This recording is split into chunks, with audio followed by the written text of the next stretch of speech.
Welcome back to the last installment of Algebra. So this time, we're going to do a topic called random walks on groups. One of the examples would be card shuffling. So I'm going to add it here because it sounds interesting. So let's kind of start with an intro. First example, if we have two coins, which of these coins is more biased?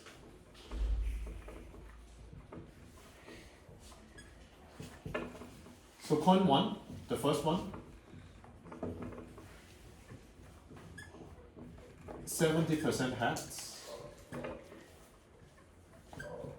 and then 30% tail. Coin two, 80% head, and then 20% tail. Which coin is more biased? Coin 2. Why? Because it has a higher percentage, highest percentage than coin 1. Okay. Yeah, so even though it is not defined, but it is kind of intuitive. When we say what it means to be biased, it means kind of further away from what you expect a fair coin 50-50 is. Okay.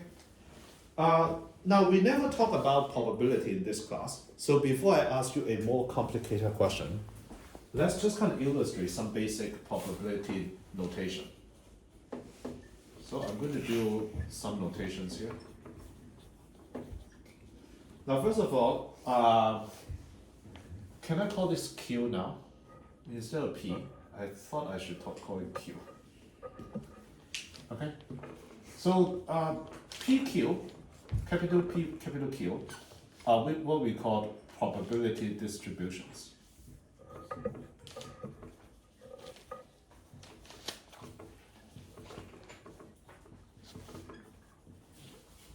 Now, there's this terminology.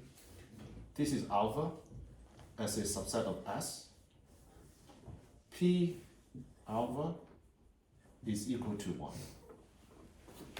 1. So I'll come back to describe what this is, but before, I will just say capital S.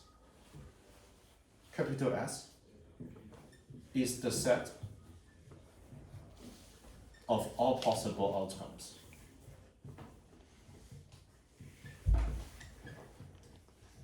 What are the possible outcomes of tossing a coin? Is it? Heads and tails. Head or tails? Yeah, so that means, and then alpha is a subset of S under the summation symbol delta, just kind of means sum over all possible outcomes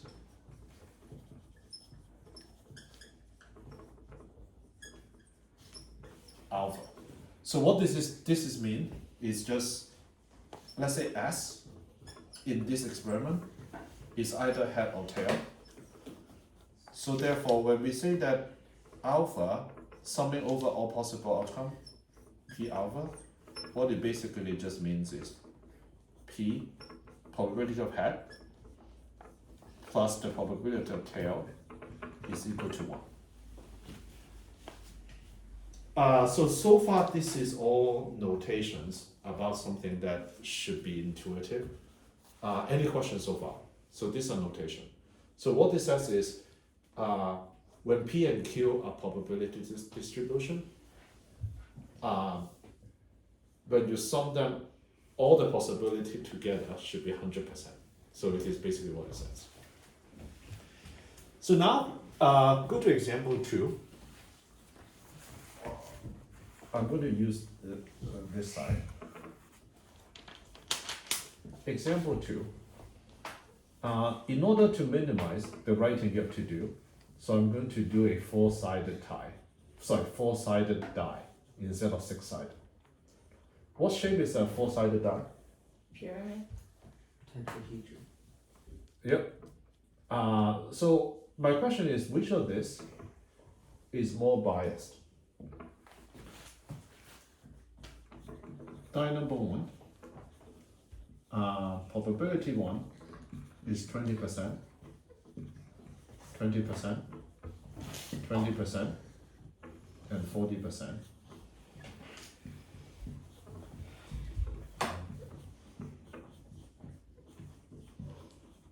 Die number 2, the probability is 25%, 25%, 15, and 35.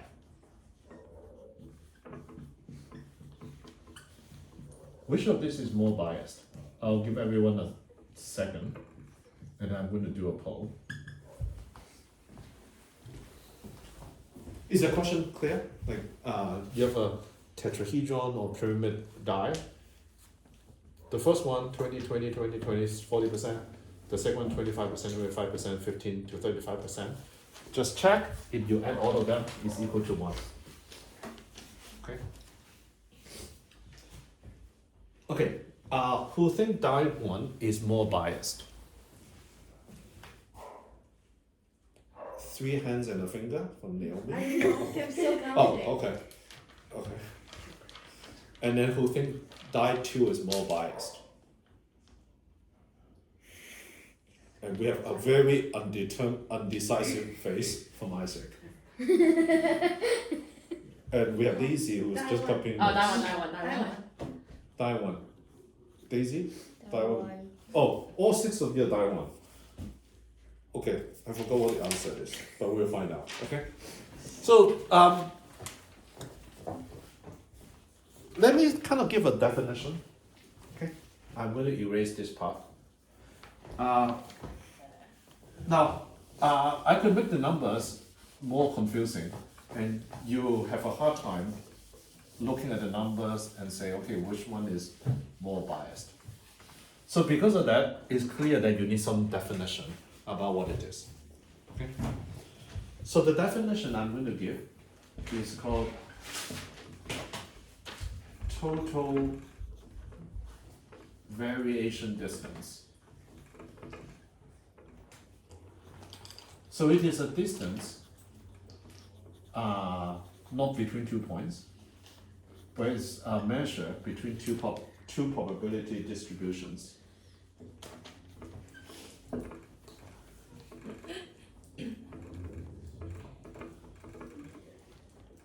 P and Q.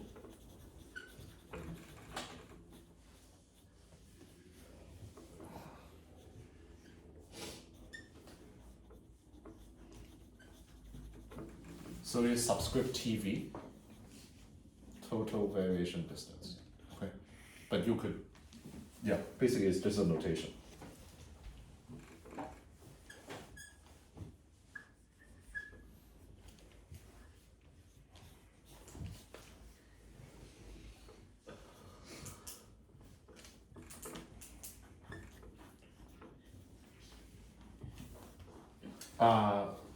Want to get a poll? Who knows what these vertical bars are? Absolute value. Who know what absolute value is? You've heard of it. This morning in breakfast, right? No, inefficient. Inefficient. Okay, good. So all of you have heard. Okay. So before I apply this kind of total variation distance, I'll also give a symbol. So this is fancy capital U. This is a symbol for the uniform distribution, which basically said every outcome is equally likely. This basically was trying to say. For any possible outcome, alpha, this probability, so So this is the number of possible outcome in the set S. So what it basically says is all outcome is equally likely. Because in the case of let's say head and tail, a coin, the possible outcome are either head or tail. So there are two elements. So then that means head, the probability of head is a half. The probability of a tail is also a half. Okay? So now I introduce this. Why? Because now we want to back to example 2. Back to this example. I want to calculate the total variation distance between the first die and the uniform distribution. So for the uniform distribution, what is the probability of 1, 2, 3, and 4? 25. 25%? Not 25, 25%. So I'll give everyone, first of all, just like 10 seconds to think about this is a formula that looks abstract. What does it mean by applying this to the first die?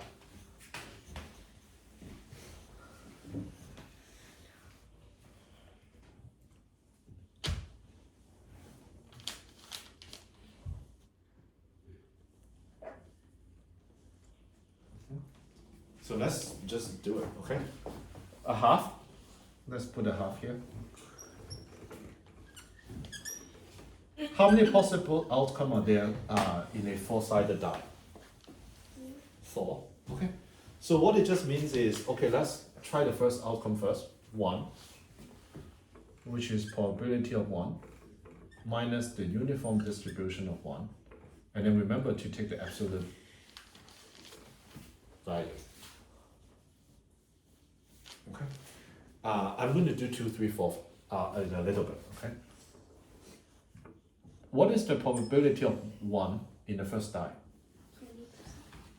What is the uniform distribution of 1? 25%. Then what is 20% minus 25%? -5%. What is the absolute value of -5%? Basic. 5%. Yes. Okay. So then the first one is 5%. Now, the reason I don't write it out is because I just want to dot. So what about 2? What about P2 minus U of 2? It's also -5%. Absolute value of it. 5%. Okay. What about the outcome 3? Graphic. 5%. What about outcome 4?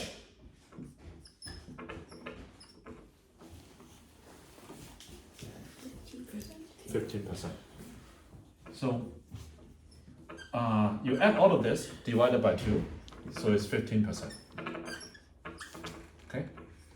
So now let's calculate the other die.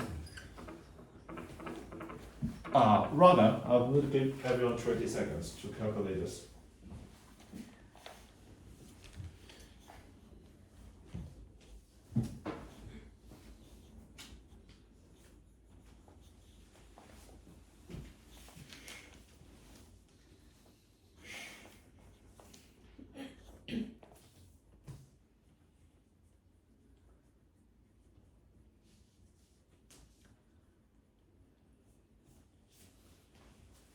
Anyone? 10%. Yes, 10%. So therefore, die 1 is more biased. Yay! Okay, so remember when the number is bigger, that means it's further away from a uniform distribution. So therefore, basically it's more biased because it's further away from a fair die. Okay, so if you have a pen that is in a different color, I want you to take it out.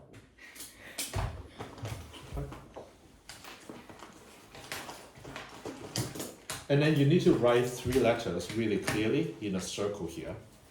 I'm going to do it here as well. Clear. So right here, okay?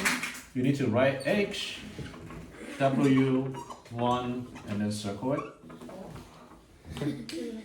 Because the homework one that you're gonna get is basically referencing here. I will write you copy it, okay? Homework one, circle. This is where it is. Good job. Oh yeah, I was looking for it during homework too. Okay, let's then go to the second section.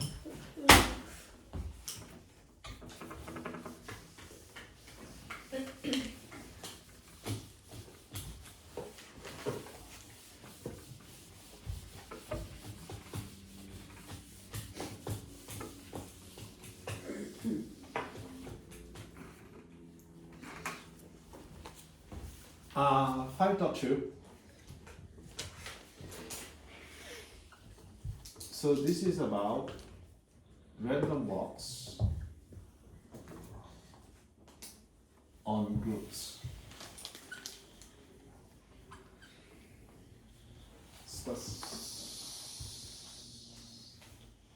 Okay, and you need to write a fancy capital Z, a plus sign at the top, and a small p at the bottom. This is called additive group of integer of modulo p. Okay. So let me just tell you what it is. It's actually pretty simple.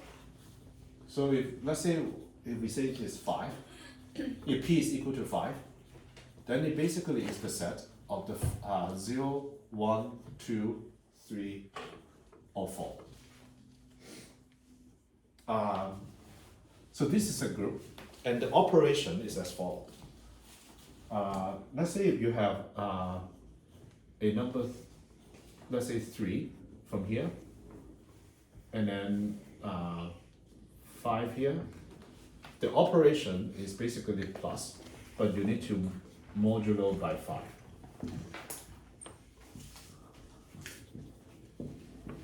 So it is 3. Okay? So to just kind of test whether you know what this is, what is the inverse of, what's the identity of in this group?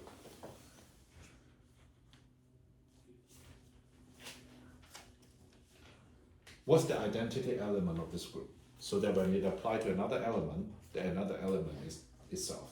0. 0, yes. What is the inverse of 1? 4. What is the inverse of 3, Olivia? 2. Yep. Okay, so this is a group, basically. So now let's talk about when we say random walks on groups, what does it mean?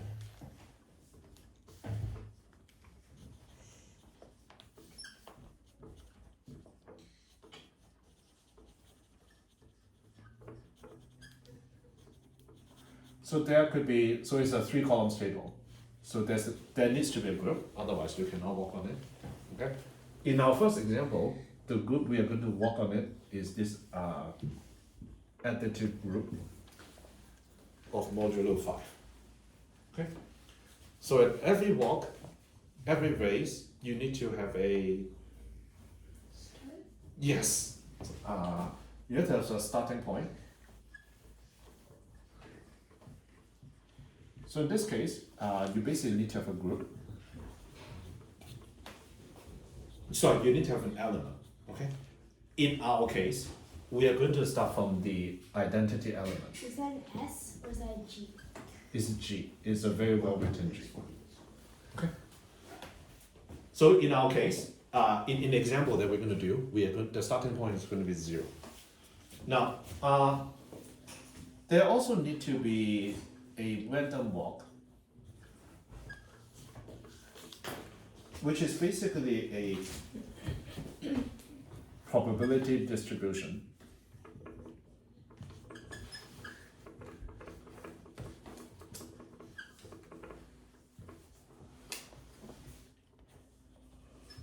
on some elements of G. Let's just call it, let's say Q. So some probability distribution. Let's say in our case, our walk is going to be, like this.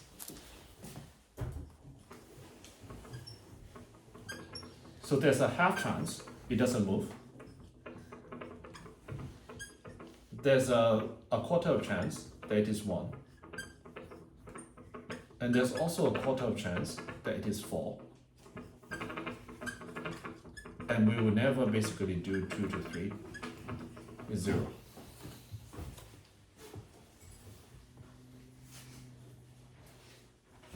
So this is random walk on the right hand side is what we are going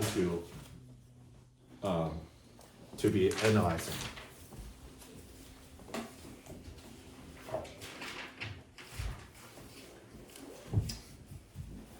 So on the right hand side, I'm going to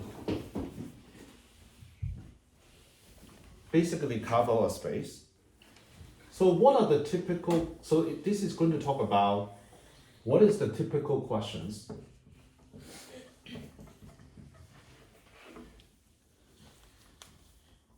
in a random walk problem. So the first problem, the first question that is commonly asked is, what is the total variation distance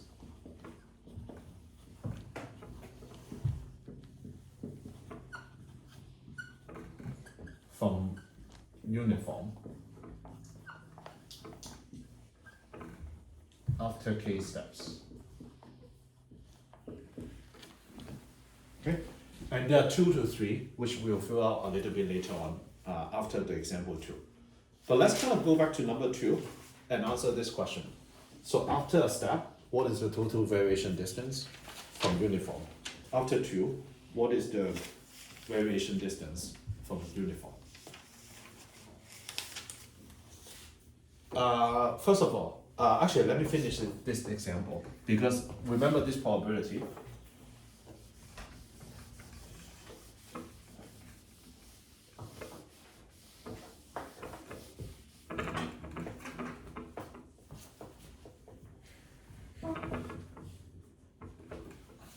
You have a question, madam? No. No? Okay. So I'm just kind of repeating the information. The starting point is 0. And then P0 is a half. And then P1 is equal to P4 is equal to a quarter. And then P2 equal P3 equals 0. I'm going to make it a little bit more intuitive to illustrate this. The next example cannot be as simple.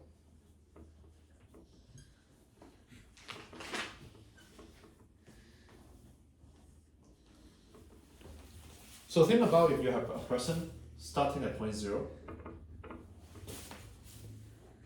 So what we are saying is there are half chance that it will stay at the same spot. And then a quarter, 25% chance, is going to walk clockwise by 1 step. That is what +1 means, right? What about +4? What does it mean? It's going to walk counterclockwise 1 step. Yes.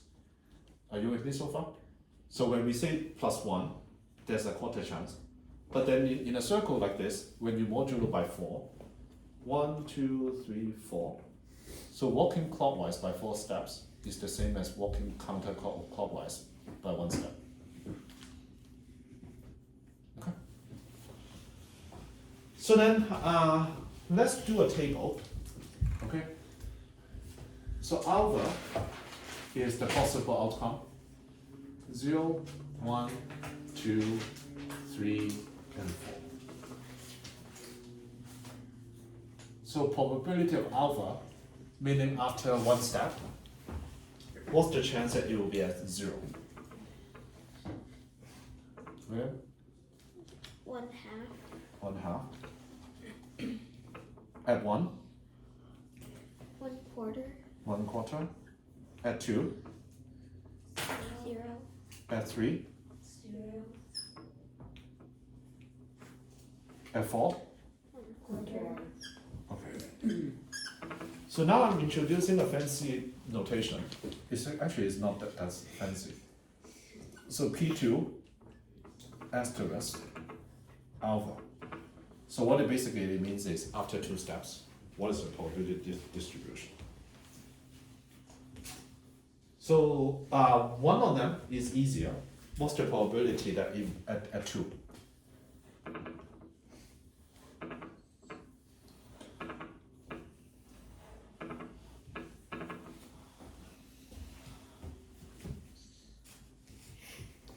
It can only be at 2 if after the first step they are at 1, right? Because if it is at 0 or at 4, after the first step, they cannot go to number 2 after 2 steps.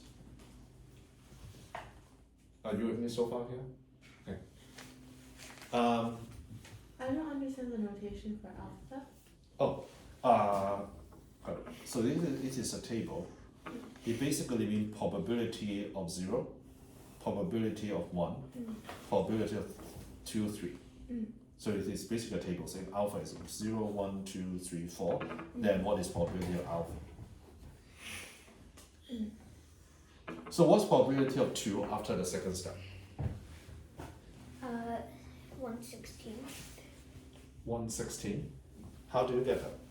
It's correct, but how do you Well, so there's 1/4 chance it will go to 1, and then you still need another quarter chance so it can go to 2.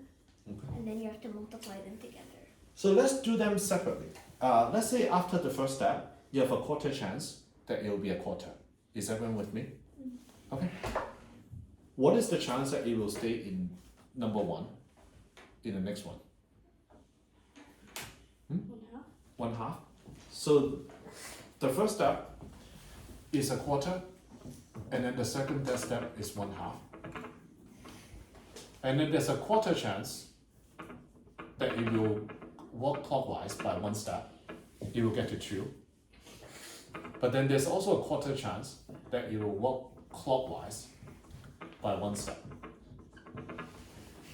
So I want to get a show of hand. Do you know what we're doing? We are just looking at this separately. So what you're doing is, we are just kind of looking at, there's a quarter chance after the first step, it will be at spot number 1. And then after that is either stay here, a quarter walking counterclockwise, or another quarter chance that is walking clockwise. So it is this one. Can we get a show of hand about this probability? Are you with me so far? Oh, okay. So let me see. So what about here? Naomi, Daisy, do you get it after the first step? Yeah. Okay. So what is the, so there are 9 possibilities. The first possibility is the first step, they go clockwise, and then the second step, it walk clockwise again. Okay? And the chance of that is a quarter times a quarter. Daisy, are you with me? So it will be this one. The second possibility is walk clockwise and then stay here. So it will be a quarter times a half. The second time, if it is a 0, then it is a half. So it's a quarter times a half. The third possibility is it walk clockwise in the first step and then walk counterclockwise in the second step. It will end up at 0 again. So it will be a quarter and a quarter. I haven't finished yet, maybe this is why I'm confusing. So then let's look at if the first step is counterclockwise, okay?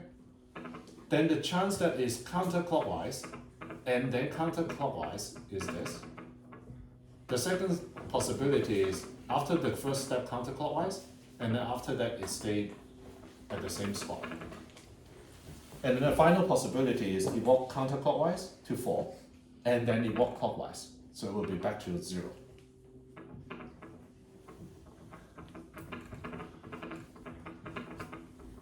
The final one we need to analyze is this one. After the first step, stay at the same.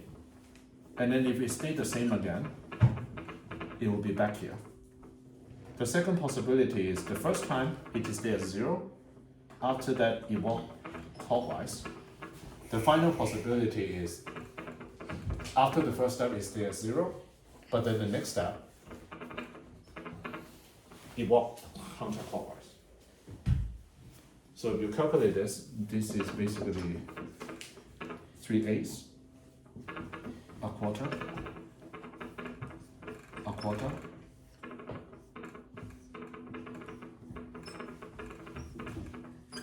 So after 2 steps, this is the probability.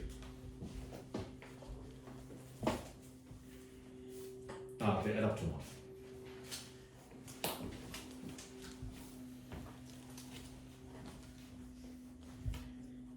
Daisy, are you okay? Do you know what we're doing? Okay, so this is after 2 steps. Now it is time to pick out your color pen again. There are only 3 places you need to take out your color pen. This one is where homework 2 is going to be.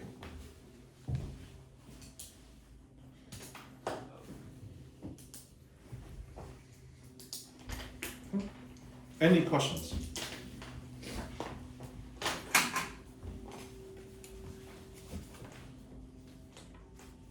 Nothing. Any questions? Okay. I think this is a good point to stop for the first half.